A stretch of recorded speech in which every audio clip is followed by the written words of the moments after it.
ஸ்ரீ அஸ்ட்ரல்ஸ் நேயர் அனைவருக்கும் வணக்கம். டிசம்பர் மாத பலன்கள இப்ப பார்க்கலாம். இந்த டிசம்பர் மாதத்துல ஒரு ஸ்பெஷல் என்னன்னா, சுக்கிரன் தனுசு ராசியில அமர்ந்திருந்தா, டிசம்பர் 2ஆம் தேதி சுக்கிரன் தனுசு ராசியிலிருந்து மகர ராசிக்கு பயிற்சியாக போறார். இந்த மாதம் முழுவதும் சுக்கிரன் மகர ராசியிலேயே பிரவேசம் பண்ணுவார்.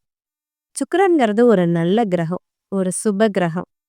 இந்த சுக்கிரனோட பயிற்சியால நல்ல விஷயங்கள் நடக்கும் பலருக்கு. இந்த சுக்கிரன் ஒரு நல்ல இடத்துல, உங்களுடைய ராசிக்கு நல்ல இடத்துல சுக்கிரன் அமையும்போது, அதாவது உங்களுடைய ராசிக்கு 5ஆம் இடம், 9ஆம் இடம், 7ஆம் இடம் உங்களுடைய ராசியிலேயே அமர்றது மிக நல்ல பலன்கள தர ஒரு அமைப்பு. சுக்கிரன் என்னவெல்லாம் தருவார்? சுக்கிரன் நல்ல பணவரவ தருவார். நல்ல ஒரு மகிழ்ச்சியான சூழ்நிலை, நிம்மதியான மனது, அமைதியான மனது, பல விசேஷங்கள நடத்துற அமைப்பு. இது எல்லாமே சுக்கிரன் உங்களுக்கு குடுப்பார். சொகுசான பயணங்கள், உல்லாச பயணங்கள் இது எல்லாமே உங்களுக்கு சுக்கிரன் குடுப்பார். நல்ல விஷயங்களுக்காக செலவு செய்கின்ற அமைப்பைய சுக்கிரன் குடுப்பார். அதனால இந்த சுக்கிர பயிற்சி ரொம்ப ரொம்ப முக்கியம். குரு பயிற்சி எந்த அளவுக்கு முக்கியமோ, சுக்கிரனோட பயிற்சியும் உங்களுடைய வாழ்க்கையில மிகப்பெரிய மாற்றத்தை ஏற்படுத்தும். ஆனா என்ன சுக்கிரன் மாதம் ஒரு முறை பயிற்சியாகின்ற ஒரு கிரகம்.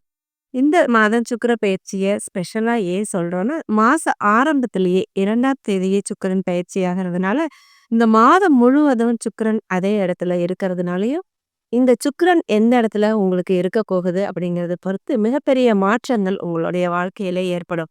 இந்த டிசம்பர் மாத பலன்களோட இந்த சுக்கிரனோட இருப்பையும் சேர்ந்து பார்த்தரலாம். விருச்சிகம். விருச்சிக ராசிக்கு இந்த டிசம்பர் மாதம் எப்படிப்பட்ட பலன்கள கொடுக்க போகுதுன்னு பார்க்கலாம். விருச்சிக ராசிக்காரர்களுக்கு குரு நேரா உங்களுடைய ராசிய பார்க்கறதுனால, விருச்சிக ராசிக்காரர்கள் எல்லாருமே ரொம்ப நல்லா இருக்கீங்க. சனியோட தொந்தரவுகள் சில பல இருந்தாலும் கூட, அதையெல்லாம் சமாளிக்கிற ஆற்றல் இப்ப விருச்சிக ராசிக்காரர்களுக்கு இருக்கு. அதையும் சமாளிச்சு, உங்க வாழ்க்கையையும் நல்லபடியா அமைச்சுக்கிற ஒரு ஆற்றலும் உங்களுக்கு வந்திருக்கு. போன மாதமெல்லாம் உங்களுடைய ராசி அதிபதி நீச்சமாகி வலுவிழந்து இருந்ததுனால, விருச்சிக ராசிக்காரர்களுடைய உடல்நிலை, மனது கொஞ்சம் சற்று குழப்பத்துல இருக்குதுன்னு தான் சொல்லலாம். ஆனா குருவோட பார்வை இருக்கிறதுனால அதையெல்லாம் சமாளிச்சுட்டு இருக்கீங்க. இந்த மாதம் அதுல ஒரு மாற்றம் வந்திருக்கு. இந்த மாதம் சுக்கிர பெயர்ச்சி நடக்குது இல்லையா? சுக்கிரன் இதுவரைக்கும் உங்களுடைய போன மாதமெல்லாம் உங்களுடைய 2ஆம் இடத்துல இருந்தார். 2ஆம் இடத்துல இருக்கிற சுக்கிரன் உங்களுக்கு நல்ல பண வரவ குடுத்தார். குடும்பத்துல ஒரு நல்ல அமைதிய குடுத்தார். ஒற்றுமைய குடுத்தார். குடும்பத்துல ஏதாவது ஒரு சுப விசேஷங்கள கொடுத்தார். இதையெல்லாம் கொடுத்துட்டு தான் இருந்தார்.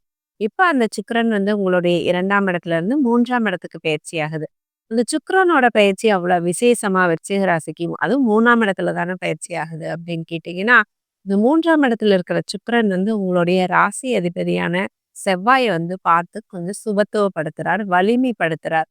உங்களுடைய செவ்வாய் தான் நீச்சமாகி வலுவிழந்து இருக்கு இல்லையா? உங்களுடைய ராசி அதிபதி. அவர சுக்கிரன் பார்த்து வலிமைப்படுத்துறதுனால, இந்த மாதம் உங்களுக்கு எல்லாமே போன மாதம் நடந்த இக்கட்டான சூழ்நிலைகள் இந்த மாதம் இருக்காது. இன்னும் உங்களுடைய ஆற்றல் அதிகமாகி, மனசு சந்தோஷமாகவும், ஒரு புத்துணர்ச்சியாகவும், புது தன்னம்பிக்கையும் உங்களுக்கு இந்த மாதம் கிடைக்கும். அதனால இந்த மாதம் கண்டிப்பா விருச்சிக ராசிக்காரர்களுக்கு ஒரு முன்னேற்றமான மாதம் தான். ஏன்னா, உங்களுடைய ராசிக்கும் ஒரு சுப கிரகத்தோட பார்வை, உங்களுடைய ராசி அதிபதிக்கும் ஒரு சுப கிரகத்தோட பார்வை கிடைக்கிறது, ஒரு சாதாரண விஷயம் இல்ல. இந்த மாதம் நீங்க நினைச்சதெல்லாம் நடக்கும், தொட்டதெல்லாம் துலங்கும். எல்லா நன்மைகளும் நீங்க எத எத நினைக்கிறீங்களோ, அந்த நன்மைகள் எல்லாமே உங்கள சேரும். ஒண்ணு நினைச்சா போதும், அத செய்யறதுக்கு 4 பேர் அவங்களுடைய வேலையா எடுத்து செஞ்சு, உங்களுக்கு அந்த முடிவ ரிசல்ட்ட குடுப்பாங்க. இந்த மாரி சூழ்நிலை தான் விருச்சிக ராசிக்காரர்களுக்கு இருக்கு. என்ன இந்த 4ஆம் இடத்துல இருக்கிற அர்த்தாஷ்டம சனி தான் உங்களுக்கு பிரச்சனைகள கொடுக்கிறதே. அவர் சில பல அலைச்சல்கள, சில தொந்தரவுகள அவர் கொடுத்து தான் தீருவார். அதுவும் கூட இப்போ ஒரு முடிவுக்கு வர ஒரு சூழ்நிலை தான் இருக்கு. ஏன்னா, இந்த 2025 மார்ச் கடைசியில இந்த சனியும் பெயர்ச்சியாக போறார். சனி பெயர்ச்சி வரப்போகுது. அது உங்களுக்கு ஒரு நல்ல பெயர்ச்சியா தான் இருக்கும். ஏன்னா, அர்த்தாஷ்டம சனி உங்களுக்கு முடிவுக்கு வரப்போகுது இல்லையா? கடந்த 2 1/2 வருஷமா சனி உங்கள படாத பாடு படுத்திட்டு இருந்தாருன்னு தான் சொல்லணும் கண்டிப்பா. ஏன்னா அஷ்டம சனியோட பாதி கஷ்டங்கள நீங்க அனுபவிச்சுட்டு தான் இருந்தீங்க. இப்போ குரு பயிற்சிக்கு அப்புறம் தான் ஓரளவுக்கு நிம்மதிய உணர்றீங்க. அதனால இந்த சனி பயிற்சி உங்களுக்கு கண்டிப்பா ஒரு மாற்றத்த கொடுக்கக்கூடிய ஒரு பயிற்சியா இருக்கும். போன மாதத்த விட இந்த மாதமும் ஒரு முன்னேற்றமான கிரக சூழ்நிலைகள் தான் ஏற்பட்டிருக்கு. மாணவர்களுக்கு 4ஆம் இடத்துல இருக்கிற சனி வந்து பல கல்வி தடைகளை ஏற்படுத்திட்டு தான் இருந்தார். இந்த குரு பெயர்ச்சிக்கு முன்னால வரைக்கும். குரு பெயர்ச்சிக்கு அப்புறம் தான் மாணவர்களுடைய கல்வி தடை வந்து நீங்கி இருக்கு. மாணவர்கள் படிப்புல உங்களால கவனத்த செலுத்த முடியுது. அதற்கு முன்னால ஏதோ ஒரு பிரச்சனை, அதாவது ஸ்கூல் மாற்றம், இல்ல அம்மா, அப்பாவுக்கு ஏதாவது தொந்தரவுகள், அவங்களுக்கு ட்ரான்ஸ்ஃபர் இந்த மாதிரி பிரச்சனைகளால உங்களுடைய கல்விக்கு ஏகப்பட்ட பிரச்சனைகள், ஏகப்பட்ட தடைகள் ஏற்பட்டுட்டு இருந்தது. இது எல்லாமே மாறி போகிற காலம் இப்ப சீக்கிரமா உங்களுக்கு வந்துட்டுருக்கு. இது எல்லாமே உங்களுக்கு ஓரளவுக்கு மாறிட்டு தான் இருக்கு. இது முற்றிலும் மாறுபடுற ஒரு காலம் வந்து இன்னொரு 3 மாசத்துல ஏற்படுது. அதனால மாணவர்களும் நீங்க தைரியமா இருக்கலாம். இனிமே இதுவரைக்கும் ஏற்பட்ட பிரச்சனைகள் இனிமே ஏற்பட போறதில்ல. ராகு 4ஆம் இடத்துக்கு வந்தாலும் கூட, அவர் குருவோட பார்வையில தான் வரப்போறார். மே மாதத்துல உங்களுக்கு 4ஆம் இடத்துக்கு குருவோட பார்வையும் விழறதுனால, படிப்பு சம்மந்தப்பட்ட விஷயம், கல்வி சம்மந்தப்பட்ட விஷயத்துக்கு எந்த தடைகளும் விருச்சிக ராசிக்காரர்களுக்கு ஏற்பட போறதில்ல இனிமே. அடுத்ததா குழந்தைகள் சம்மந்தப்பட்ட விஷயத்துல சில பல பிரச்சனைகள் உங்களுக்கு ஏற்பட்டுட்டு இருக்கு. ஏன்னா ராகு 5ஆம் இடத்துல இருக்குது. ஒரே அடியா கெடுதல்கள குடுத்தார் அப்படின்னு சொல்ல முடியாது. குழந்தைகள் விஷயத்துல சின்ன சின்ன பிரிவுகள், ஒரு தொந்தரவுகள், இந்த மாரி பிரச்சனைகள ஏற்படுத்தினார். அதுவும் கூட பெருசா ஆகாம ராகு கட்டுப்படுத்திட்டு இருக்கிறாருன்னு தான் சொல்ல முடியும். குருவோட வீட்ல இருக்கிற ராகு வந்து ஒரு நல்ல பலன்களையும் செய்ய வேண்டிய ஒரு அமைப்புல இருக்கார். அடுத்ததா வந்து உங்களுடைய குடும்பம், குடும்பஸ்தானம் எப்படி இருக்கு?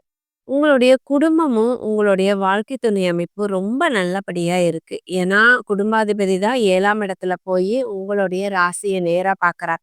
அதனால உங்களுடைய குடும்பத்துல வந்து ஒற்றுமை இதுவரைக்கும் ஒற்றுமை இல்லன்னா கூட, இப்போ ஓரளவுக்கு ஒற்றுமை இருந்துட்டு தான் இருக்கு. கணவன் மனைவிக்குள்ள ஒரு அந்யோன்யமும் இருக்கு. இப்போ பார்ட்னர்ஷிப் பிசினஸ் கூட இப்போ ஒரு நல்லபடியான ஒரு புரிந்துணர்வோட நடந்துட்டு இருக்கு விருச்சிக ராசிக்காரர்களுக்கு. இது இப்ப திருமணம் ஆகாத இளைஞர்களுக்கு திருமணம் ஆகக்கூடிய ஒரு அற்புதமான ஒரு கிரக அமர்வா இருக்கு. அதுவும் இல்லாம காதல் திருமணம் செய்றவர்களுக்கு ஒரு அற்புதமான ஒரு கிரக சூழ்நிலை குரு 7ஆம் இடத்துல இருக்கிறது.